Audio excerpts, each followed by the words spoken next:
World Mental Health Day 2024 kaisa ang Camarines Elementary School, Department of Health at ang Department of Education. Narito ang mga tips kung paano pangalagaan ang iyong mental health. Una, maging aktibo. Maghanap ng mga paraan upang igalaw ang iyong katawan tulad ng ehersisyo, pagsasayaw at pakikilahok sa mga sport. Nakatutulong ito pang maiwasan ang stress at maiwasan ang mga problema sa iyong mental health. Tips number 2. Matutong unawain at ikontrol ang iyong emosyon. Bigyang pansin ang iyong nararamdaman nang walang panghusga.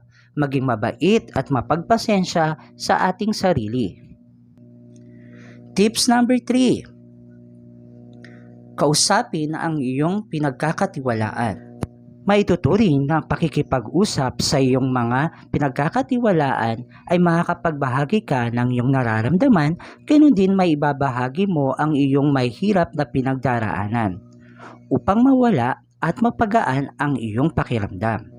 Tips number 4. Lumabas, maglibang at i-enjoy ang kalikasan. Time out muna sa mga gawaing nakaka-stress at kumonekta sa iyong kapaligiran.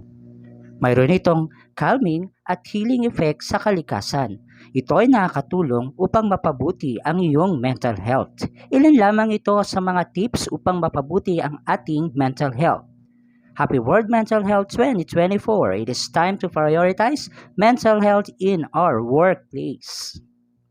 Maraming salamat sa panonood kay Earl's Channel.